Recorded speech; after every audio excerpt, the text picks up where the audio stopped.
Hello and welcome to Ouster's second quarter 2025 earnings conference call. All lines have been placed on mute to prevent any background noise. After today's presentation and remarks, there will be an opportunity to ask questions. If you would like to ask a question during this time, simply press star followed by the number one on your telephone keypad. And if you would like to withdraw your question, press the pound key. The call today is being recorded, and a replay of the call will be available on the Ouster Investor Relations website an hour after the completion of this call. I would now like to turn the conference over to Chen Geng, Senior Vice President of Strategic Finance and Treasurer. Please go ahead. Thank you, Operator, and good afternoon, everyone. Thank you for joining our second quarter 2025 earnings call. Today on the call, we have Chief Executive Officer Angus Pacala and Chief Financial Officer Ken Gianella. As a reminder, after the market closed today, Ouster issued its financial news release, which was also furnished on a Form 8-K and is posted in the Investor Relations section of the Ouster website. Today's conference call will be available for webcast replay in the Investor Relations section of our website. Before I pass the call over to Angus for his opening remarks, I want to remind everyone that on this call, we will make certain forward-looking statements. These include all statements about our competitive position, anticipated industry trends, our business and strategic priorities, and our revenue guidance for the third quarter of 2025. Actual results may differ materially from those contemplated by these forward-looking statements. Factors that could cause actual results and trends to differ materially from those contained in or implied by these forward-looking statements are set forth in the second quarter 2025 financial results release and in the annual and quarterly reports we file with the Securities and Exchange Commission. Any forward-looking statements that we make on this call are based on assumptions as of today and, other than as may be required by law, Ouster assumes no obligation to update any forward-looking statements, which speak only as of their respective dates. In today's conference call, we will discuss both GAAP and non-GAAP financial measures. A reconciliation of GAAP to non-GAAP measures is included in the financial results release that was issued today. I would now like to turn the call over to Angus.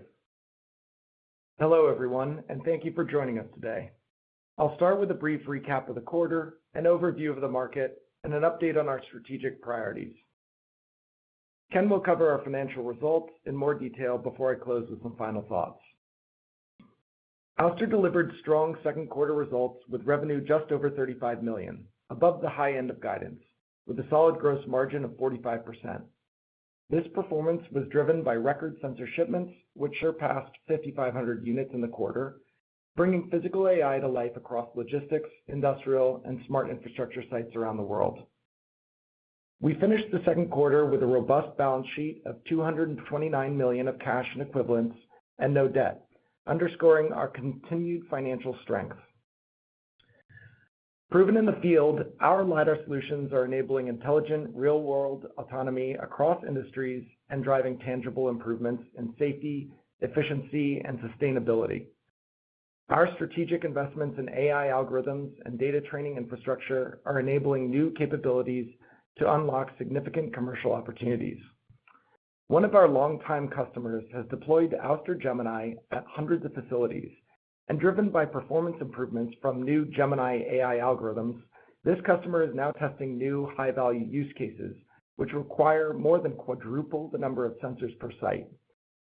Our ability to land and expand deals was a highlight during the quarter, as we continued to convert customer pilots into large volume orders as they roll out deployments or move into production. In smart infrastructure, we successfully converted a pilot program with a Fortune 500 technology company into a multi-million-dollar global deployment. We are installing OS Dome sensors in their retail locations worldwide to provide powerful analytics while ensuring personal privacy. With over 500 locations in more than 24 countries, we see tremendous potential for future growth. In our industrial vertical, we are partnering with an ag tech company to power autonomous mowing and precision application of crop protectants. We have worked with this customer for multiple years, helping them transition from prototypes equipped with Velodyne sensors to larger volumes powered by the OS Zero. In Asia, we are installing our OS One sensors on smart cranes to increase throughput at one of the continent's busiest container terminals. We also continue to solidify our competitive moat. During the quarter, Ouster's OS1 became the first and only 3D LiDAR sensor to be approved for Blue UAS and certified by the U.S. Department of Defense for use in unmanned aerial systems. This sets Ouster apart as a trusted solution for government applications and positions us well to benefit from the U.S. government's efforts to strengthen the domestic industrial base for critical technologies and promote trustworthy supply chains. For example, we recently won a pilot program for the OS1, OS Dome, and Ouster Gemini to provide perimeter security for a U.S. Army base, and our technology is already deployed in systems used by the United States Navy, NASA, and national labs. Looking ahead, we anticipate continued momentum driven by powerful secular tailwinds. Recent legislation has unlocked billions in federal funding dedicated to accelerating the deployment of autonomous and intelligent systems across defense, transportation, and industrial sectors. We are uniquely positioned to capture this demand to enhance critical systems for government, defense, and civil infrastructure institutions worldwide. We are seeing similar trends play out in Europe and Indo-Pacific, with increased adoption of our technology for U.S. allied defense and infrastructure applications. Turning to our 2025 strategic priorities, we progressed across all three key focus areas: scaling the software-attached business, transforming the product portfolio, and executing towards profitability. Starting with software-attached business. In 2026, the world's most watched sporting event is coming to the United States, the FIFA World Cup. We won an award to deploy Ouster Rev7 and Blue City across dozens of sites at a World Cup host city to bring real-time, on-demand traffic data to reduce congestion and improve safety for visiting fans. We also recently expanded an agreement to meet demand from the Utah Department of Transportation to bring Ouster Blue City to nearly 100 intersections across the state to enhance traffic flow, safety, and operational efficiencies. A key focus this quarter was to expand our distribution channels, and we made significant progress for both our smart infrastructure and security solutions. We signed 3 exclusive partnerships to bring Blue City to major markets such as Texas, Michigan, New York, and Pennsylvania. With these key additions, our Blue City partnership network now spans 39 states and gives us a direct line of sight to capture the vast nationwide market of over 300,000 signalized intersections. For Ouster Gemini, we formalized a partnership with one of the world's largest security integrators. This agreement will support deployments into some of the world's most critical and high-value security sites, where the global market for end system security cameras is already in the tens of billions. Moving to product development, Ouster Gemini and Blue City are delivering AI solutions to solve our customers' most complex challenges through powerful new software features and major performance improvements. We implemented advanced actuation for Ouster Blue City that enables filtering for additional subclasses and objects, allowing our customers to control their traffic systems with additional rule-based nuances. We also added 3D event recording, which allows customers to automatically record and review safety incidents without disclosing personally identifiable information. These features leverage Blue City's proprietary deep neural network that has been trained on more than 4 million labeled objects collected from 800 sites and runs on NVIDIA Jetson and Orin system-on modules for real-time inference at the edge. Turning to our Gemini platform, we made significant improvements in core perception and ease of deployment. One of the most complex challenges in perception is maintaining stable object tracking over long periods of time. To solve this, Ouster Gemini now features a breakthrough multi-sensor AI model that fuses point clouds together in the early stages of the perception pipeline for improved accuracy. Ouster Gemini now delivers significantly improved long-term object identity persistence, a critical requirement for many customer applications. We also launched the Gemini Event Server to accelerate customer adoption and reduce deployment time and cost. This is a powerful no-code environment with built-in logic modules, enabling our customers to easily build and deploy their own automated solutions for applications like intrusion detection, proximity monitoring, and zone occupancy, tailored to their business needs. During the quarter, we progressed on engineering bring-up of our next-generation L4 and Chronos custom silicon. These investments will unlock a new era for our products, including major performance, security, and reliability gains for the OS product family, and the introduction of the solid-state digital flash, or DF line. Early customer feedback reinforces our belief that these innovations will more than double our current addressable market and represent the most significant product cycle in Ouster's history. Finally, our excellent second quarter results keep us on path to meet our long-term framework of 30 to 50% annual revenue growth, maintaining gross margin of 35 to 40%, and operating expenses at or below third quarter 2023 levels. Before turning to our financial results, I'm delighted to welcome Ken Gianella as our new Chief Financial Officer. Ken brings a wealth of experience and a proven track record of financial leadership to Ouster, and is already instrumental in driving our financial strategy and supporting our growth initiatives. Ken, welcome, and please go ahead. Thank you, Angus, and good afternoon, everyone. I'm thrilled to join Ouster at an exciting moment in the company's journey, and I look forward to working with Angus and the team towards Ouster's continued success. Turning to slide 9 in the presentation, I will now give an overview of our second quarter 2025 results. First, we shipped a record 5,500 sensors in Q2 and generated just over $35 million in revenue. These results are right at the high end of our guidance range. Revenue growth was 30% year over year and 7% sequentially. Adjusting for the impact of patent royalty in the first quarter, sequential revenue growth was 13%. The industrial vertical was the largest contributor to second quarter revenue, followed by automotive.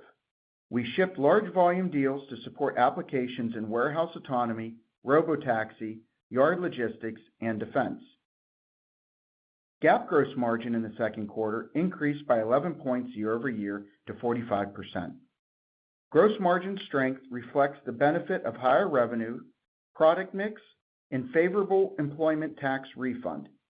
The refund had a positive impact of approximately 5 points on GAAP gross margin. While we are pleased with our operational execution this quarter, we continue to view 35 to 40% as an appropriate annual gross margin target for the business.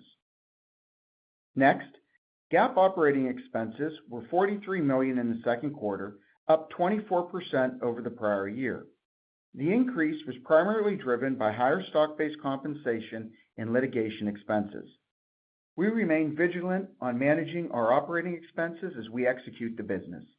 While we do anticipate expenses fluctuating on a quarterly basis, these are largely driven by investment in our innovation, our go-to-market execution, and other one-time investment and costs. Ouster is committed to our growth strategy and maintaining a disciplined path towards profitability. Next, turning to our balance sheet, cash equivalents, restricted cash, and short-term investments were $229 million at June 30th, which includes approximately $59 million of net proceeds from our ATM. While we retain access to capital markets, we are comfortable with our current cash position within the context of our execution of our business plan. Finally, we continue to actively manage the challenges of the current geopolitical and macroeconomic environment, specifically around our supply chain and tariffs.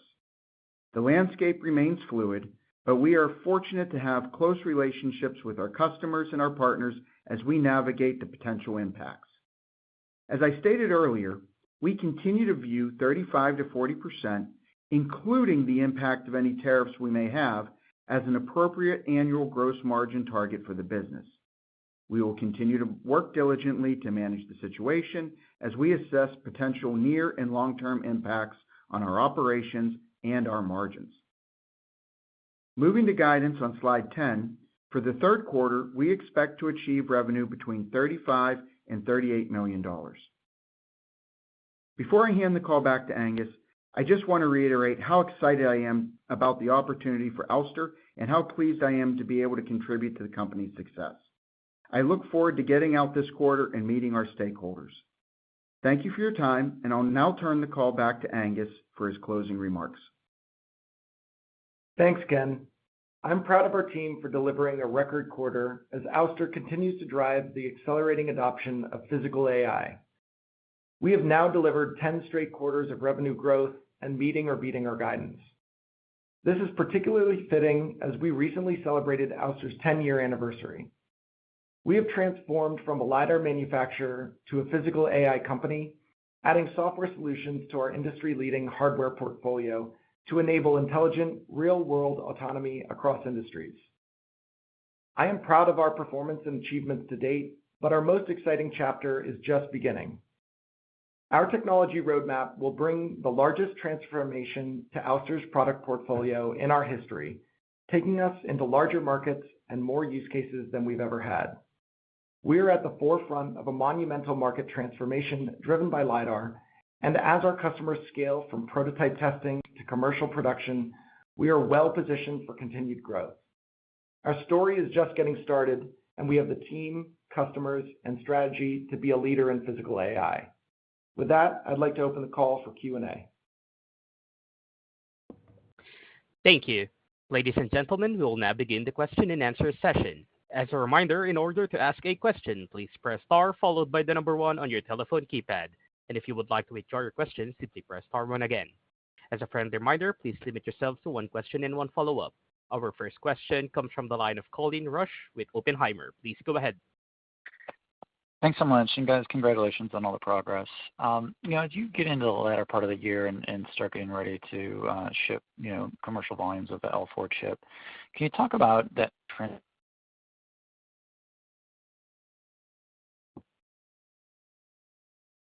Apologies, sound cut out on the question. Okay. Sorry for the trouble, guys. Just want to get a sense of how quickly, as you start ramping the L4 platform, that you're going to be able to start moving customers onto that platform and really transition to the lower cost modules. Yeah, absolutely. So, the good thing is, Colin, that we've been through this before many times.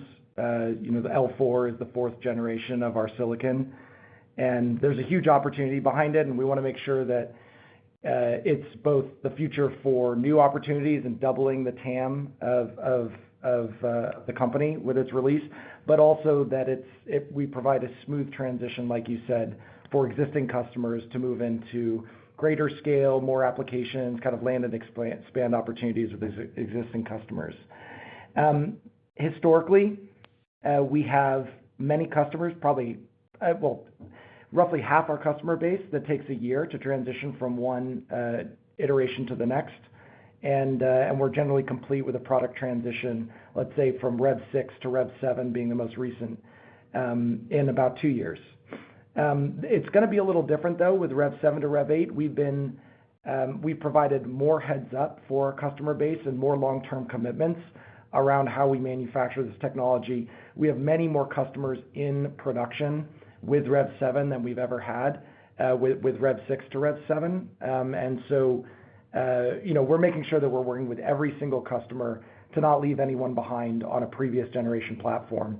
And that work started long before, we ever talked about a future product release. So I think we're gonna make this a graceful transition for everyone, while we're also just expanding the overall opportunity for addressable markets with the L4 chips.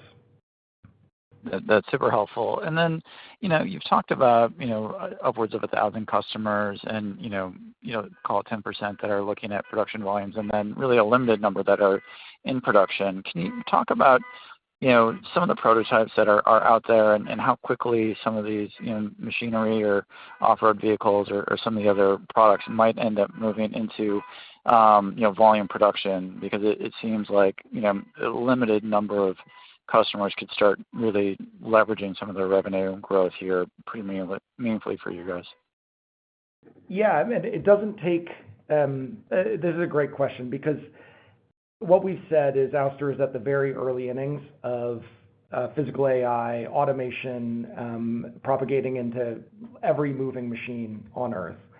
And so at the scale that we're operating, 4,000 to 5,000 units plus a quarter, it doesn't take many customers each quarter to significantly expand our volumes and our shipments. And so, we had almost 1,000 unit delta between Q1 and Q2 shipments, and 1,000 units of an automated industrial platform is a big expansion for a single customer. So that's all to say we don't need 100 different customers to reach production to keep growing at the pace we're growing. We need single digits to continue on this really solid 10 quarters in a row of revenue expansion and keeping that going for the next couple of years. Obviously, we want to move as many customers as quickly into production as possible. And once in production also scales significantly from quarter to quarter. But yeah, there's a lot. The vast majority of our customer base and our customers that will move into production have not yet, and that's just going to fuel our growth to come. Thank you so much, guys. Your next question comes from the line of Andre Shepard with Cantor Fitzgerald. Please go ahead.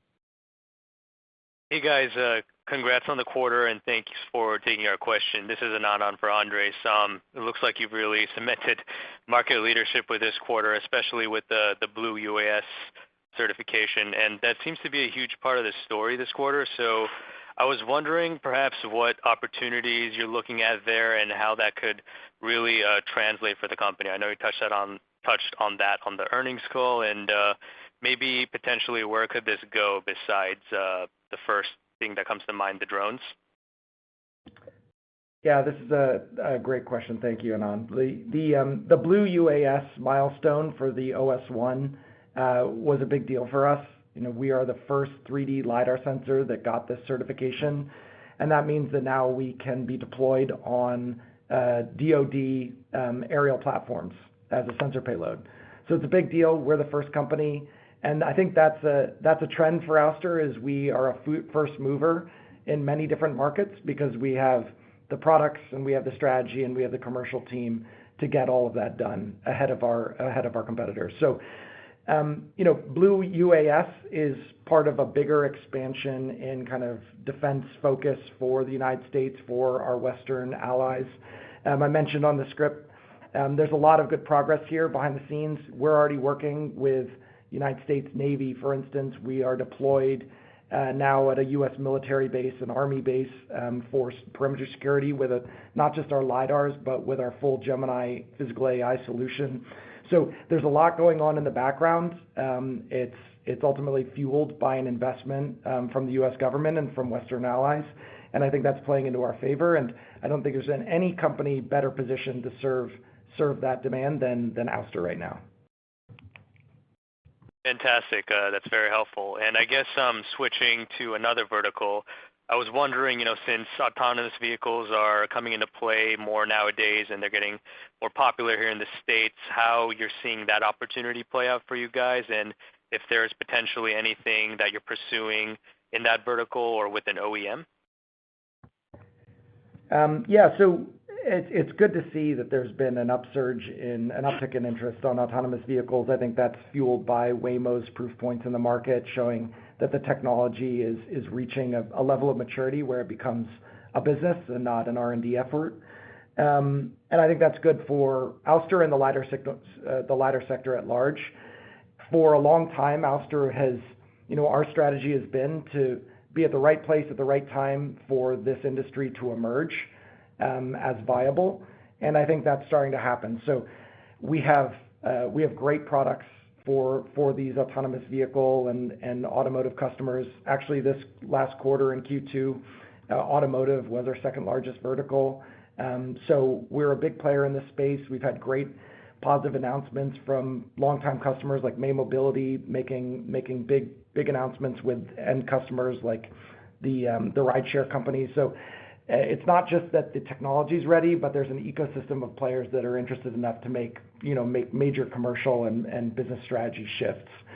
And again, you know, Ouster is really well positioned with products to play in this space. So I'm glad this is happening finally. Excellent. Thanks for the caller, Angus. I'll pass it on. Once again, if you would like to ask a question, please press star followed by the number 1 on your telephone keypad. The next question comes from the line of Kevin Garrigan with Rosenblatt Securities. Please go ahead. Yeah, hey Angus, hey Ken, thanks for taking my questions and congrats on the strong results. Hey Angus, you spoke about several design wins, you know, using the FIFA World Cup as an example. Can you give us a sense of who you kind of beat out with that contract? Was it more camera-based solutions or other LiDAR suppliers? And with AI everywhere now, is the competition getting any more competitive? Yeah, so that's it's interesting because so with the case of FIFA, there's typically some sort of competitive situation on all of these projects, and what Ouster has shown in the last year or so with Blue City, as it's reached a level of maturity we haven't really seen before, is head-to-head on the core performance metrics of things like object perception accuracy. Like, are you counting the right number of cars, pedestrians, motorcyclists, and trucks at your intersections, your traffic corridors? There's nothing that comes close to Blue City and its accuracy. And it's for one very good reason, and this gets to your next question about AI. All of the advancements that you hear about in AI for cameras can apply to LiDAR if you take proper advantage of them.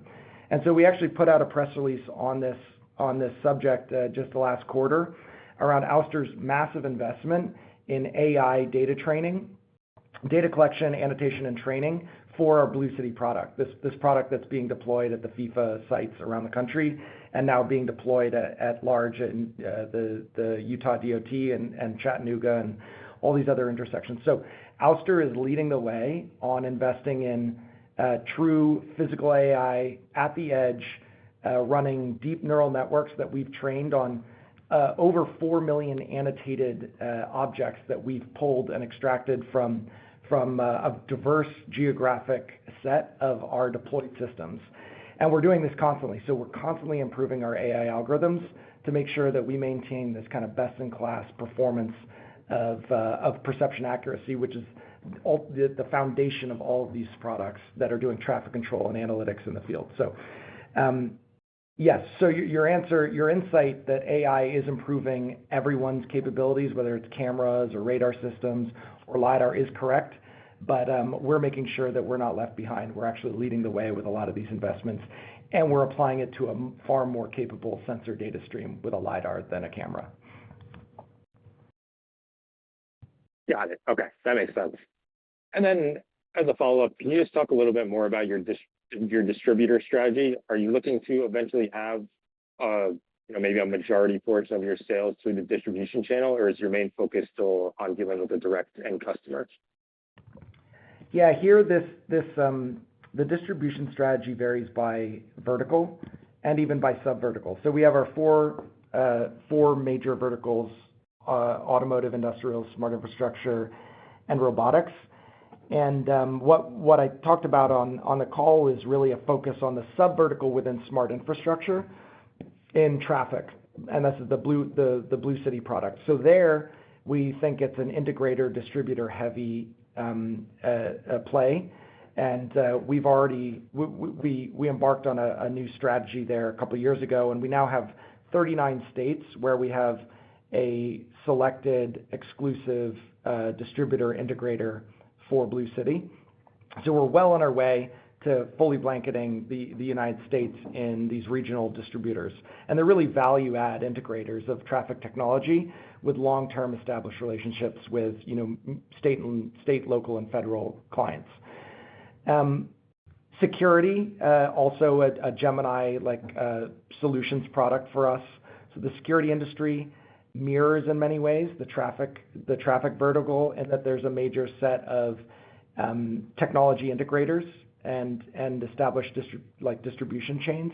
So we're taking advantage of that as well. So it probably will skew again towards leveraging those partners versus a direct sales force. But outside of those two verticals or sub-verticals right now, Ouster has succeeded in identifying enterprise partners, having a direct sales force, and just being a great direct partner, given how critical typically LiDAR is to a customer like Komatsu or a major industrial OEM or automaker. They want a direct relationship and a direct kind of sales and commercial and support and technical support relationship with Ouster directly. Okay, great. I appreciate all the color. Congrats on all the progress. Your next question comes from the line of Richard Shannon with Craig-Hallum Capital Group. Please go ahead. Well, thanks, guys, for letting me ask a couple questions here. My first one is on the defense market here. If I caught the language right here, you mentioned defense is one of the key verticals or top verticals here, and I did a quick search. And I didn't find any mention of that in past conference calls about that being a leading contributor. Was the Blue AS certification a driver of that, or drones, or can you kind of help us tie those things or not tie them together? Yeah, so Richard, I think what we said is we didn't say that defense wasn't one of the top two verticals for us this quarter, but it was actually industrials and automotive that were the top two for this last quarter. We haven't specifically talked that much about defense in prior earnings calls as well, so you're picking up on that this is kind of this is a new development for us. And like I said before, it's kind of a combination of both the federal and international interest in defense and new investments there, in combination with advancements on our commercial side and our products. So getting things like the UAS certification. I think that this is an opportunity for the future more than it had an outsized impact on our earnings this Q2. Okay, fair enough. Thanks for clearing that one up. Second question, Angus, is really as we ramp up the new products with the L4 and Chronos chips, I assume they're going to the same set of next products here. Can you talk about your pricing strategy here? I guess I would assume, given you've talked about your gross margin profile as being very long term, that I would assume it stretched beyond this product introduction here. You're probably going to take down pricing kind of commensurate with cost, but maybe you could just talk about your pricing strategy as that new product line comes out. Sure. Yeah. So the pricing strategy is, because Ouster is diversified, it's hard to, there are many different strategies, and it's a case by case by industry and sub industry. So I think we have a lot of flexibility here. And what I'm looking at in pricing strategy is, one, that we are maintaining strong gross margins. And there, I think that we're committed to the 35 to 40% gross margins as we approach profitability in the next couple of years. And so that's very important. And we're doing that by expanding our volumes and lowering our costs over time. And that gives us some ability to drop pricing where needed to enable customer business models.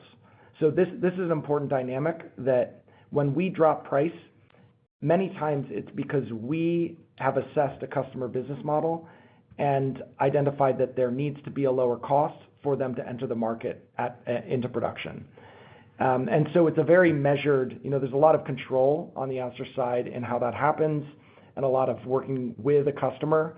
This is not a commoditized market where we have to drop price just to stay in competitive situations. It's much more a dynamic where we're working with customers to give them a path to good commercial viability in the long term as they're going from R&D into production.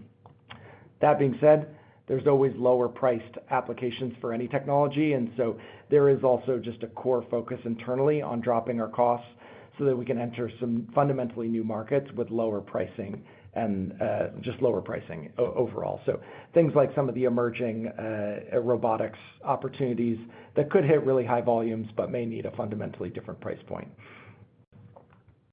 Okay, that's helpful perspective, Angus. That's all for me. Thanks. Your next question comes from the line of Tim Savageaux with Northland Capital Markets. Please go ahead. Hey, good afternoon, and congrats on the results. My first question, kind of going back to the defense opportunity and understanding this is something that's emerging for you guys, but is there anything you can share with us about total addressable market in that kind of drone defense area, as it relates to your targeted TAMs across, other verticals? And I'll follow up from there. Yeah, thanks for the question. Traditionally, we have included our defense market it's absorbed into our robotics vertical. So when we've provided the TAM for robotics, it's actually defense has been just a sub vertical within there, and it's absorbed and never broken out. That's That's really because defense is an emerging market, and it's rapidly evolving. And like even in the last year, there's been a huge shift in technology companies entering that space, new approaches being taken to old problems in defense. So there may be a point where we start breaking it out because there's enough of an ecosystem and the autonomy technology that has been developed in adjacent markets is now really starting to play in defense. But I don't think we're quite there yet. So again, it's a great opportunity overall. There is an established market for things like drone payloads and just sensor payloads on drones, and that's where the Blue UAS certification kind of is a leading indicator of some of the early opportunities in defense. I think it will be a little while longer before some of the ground and other autonomous systems come to market and come to technology maturity and start building a TAM around those. Great. I'm sorry. And shorter term, as you look at your guidance for Q3, are there any kind of particular verticals driving that expectation for sequential growth that you can call out? Well, I think overall the diversification at Ouster is what's leading to robust and consistent growth for 10 quarters straight now, and hopefully going on 11 with our guidance. And so ultimately, I think industrial has been bread and butter for Ouster, and it's important that continues to grow. And we see a lot of tailwinds with the industrial sector embracing physical AI, embracing AI solutions and new sensor technologies. So that I expect to continue to drive our growth. We have a lot of long-term industrial customers that are now entering production. And overall, we just have a huge amount of visibility into the demand for our technology across our verticals, just given the long-term relationships that we've built with our customer set. So, I'm very pleased to be able to guide up again confidently, $35 million-$38 million next quarter, and that's just built on, I guess, the momentum from many, many years of playing in a diverse set of industries with high-quality customers. Great. Thanks very much. Your next question comes from the line of Richard Shannon with Craig-Hallum Capital Group. Please go ahead. Well, thanks for letting me ask a follow-on. I just have one, Angus, here. Just want to touch on the automotive space here. I guess clarifying to the degree to which this past quarter and kind of recent past year has been mostly related to robotaxis. And then as we look forward to your next-gen products, you called out the digital flash products enabled by the L4 chip here. How do we think about your go-forward strategy and kind of time frames you're expecting for broader volumes in the automotive space? Thanks. And just one clarification. The L4 chip or the digital flash products are using the Chronos chip. So there's two pieces of silicon that we're working on right now, L4 and then Chronos. And Chronos is the one that's going into the DF or digital flash units. So that's why we actually have an immense amount of activity going on in our product roadmap and development. And that's why I've said we've 2xing our TAM with the roadmap that we have under development right now. It's the most compelling roadmap Ouster has ever had at the company. So I'm still incredibly bullish about what we're working on internally. And so that goes to, where will we be when ultimately the automotive ADAS or consumer ADAS market is ready? And, my goal there, so this is set apart from robotaxis and the comments around robotaxis being an interesting market that may come in the next couple of years. Consumer ADAS is still a very difficult market for us to predict, but we've been working for years on products that will be relevant in that market when OEMs are ready to adopt this technology set en masse. And that adoption looks like L2 Plus and L3 ADAS systems in consumer vehicles. So we're going to have the right products at the right time for them, but it's very difficult to predict exactly when the volumes are going to hit in the United States or in the Western world for that market. And it's why it's not built into really our long-term financial framework. We're confident we can hit our financial metrics, our 30 to 50% revenue growth without needing a silver bullet like consumer ADAS. Okay, appreciate that update. That's all for me, Angus. And it seems that we have no further questions for today. I would now like to turn the call back over to Angus Pacala for closing remarks. Well, thank you all for joining the call, and I look forward to speaking with you again on the third quarter. Thanks all. This concludes the meeting. You may now disconnect your line.